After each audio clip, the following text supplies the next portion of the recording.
Hey, this is Heidi Dawson. If you love all things health and wellness and style of any kind, hang out here with me each week. I'm obsessed with never-ending improvement, and it's all in an effort to help each one of us live a wildly successful lifestyle. Subscribe today so you don't miss a thing. Hi, guys. Welcome to episode 346 of the Wildly Successful Lifestyle Podcast. Thanks for listening and sharing, and also giving me a 5-star rating if you're loving the show. If you're on Spotify, you do that by going to my show and clicking on the 3 little dots at the top right and then clicking rate the show.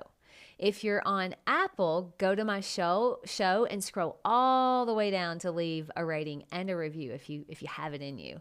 I love reading them so much. I recently read one that said it was great for the soul, and I couldn't get a higher compliment than that. So thank you very much. All right, I was visiting my older sister, Heather, as I try to do once a week since her husband died, but we were talking this last week, and she asked me, do you think that most people are having a hard go of it right now? And she was speaking to the economy and how expensive things have gotten, and I said, I think that a lot of people are, yes. I mean, the world is still calibrating since the government shut things down so hard during COVID. We're all sort of having to calibrate to a new place. Some are still living in this intentionally created fear of germs and other people. And some are still living in trying to reset their drinking and eating habits they picked up during COVID. Some are trying to get back in the mode of working again, or working in an office again, or going to the gym again. So yeah, I think the world has changed. But I told her there's something that hasn't changed and will never change. It's that the people who manage their mindset around whatever is going on will always be okay.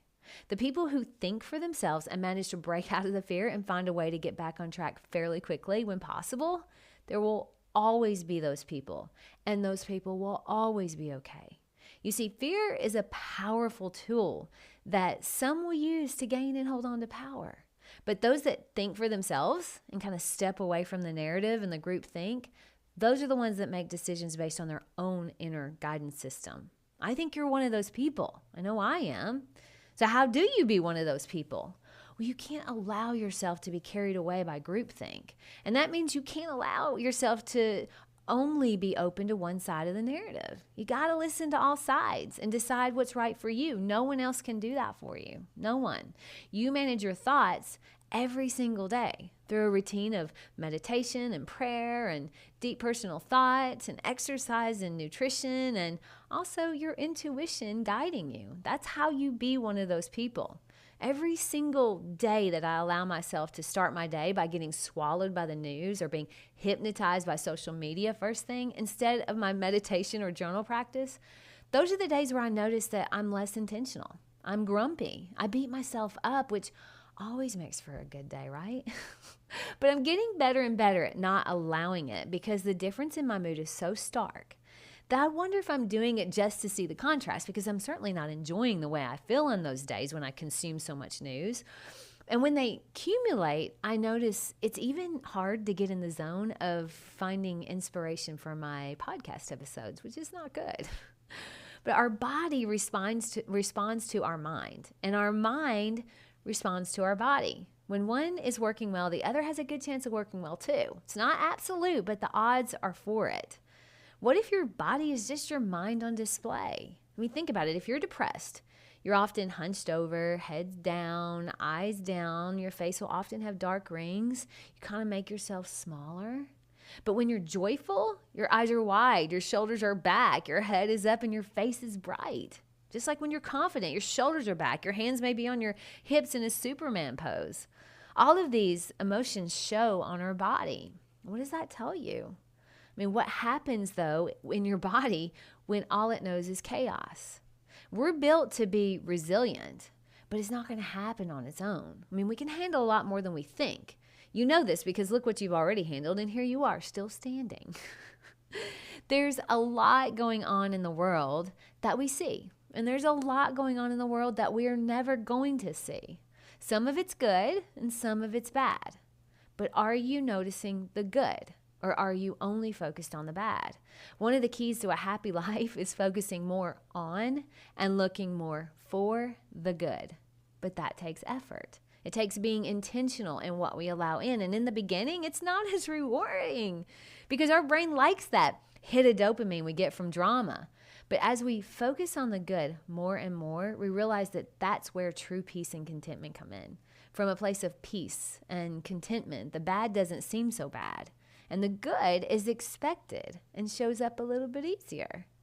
But we're somewhat hardwired to be aware and notice the bad because that's what comes easy. That's what human nature left on autopilot will do. I know this because I fight it a lot. So I was having lunch with some of my family and they were talking about mass shootings and crime and how bad the world is. And they said, watching the news makes you not want to leave your house. And I said, I know. That's why I don't watch the news. It's just like watching a train wreck in slow motion or driving by a car accident. It's our human nature to want to look at it. We're curious and nosy and love drama by nature, but that's where we have to step in and be the adult. Now, a lot of times the groups we're in, like religion, will encourage you to notice the bad going on because it fits the narrative that the world is spiraling into evil and only certain people are going to be saved, so you better tithe, so you're one of them. Or you better follow our rules, so you're one of them. It goes back to that living in fear thing. It's pretty effective. The more fearful you can stay, the more in line you'll be with the group. Everyone has an agenda. You have to make sure you know what influence you're under. See why it's so important to think for yourself? Now, it's not normal yet for me to not want to get into the drama of politics or research what happened in the latest crisis of the day or hear the juicy gossip and not spread it. It still takes me being intentional, and it takes effort for me to do that. But it's getting easier and easier the more I practice it. I'm getting better at it. And as a human being, that's the best we can do. Just get better each day we are given. My challenge to you today is to inventory the content you're taking in. Does it all lead to one narrative? Does it all lean left or right? Does it all focus on the drama and the juicy gossip or crisis of the day? It's okay if it does. Just be aware that you may be allowing yourself to be in a trance of a narrative driven by someone else. And a lot of times, that includes groupthink and fear. You're a free thinker. You're still listening because that's how I know that. So be a free thinker. Be someone who is open to all and tied to none. In some of the upcoming episodes, I'm going to be talking a lot about being a free thinker. Share this with 3 free thinkers. I love you guys. I'll talk to you in a few days. Don't forget to subscribe and share with your friends because we're just going to keep going bigger and better places together, and I love that about us. Talk to you in a few days.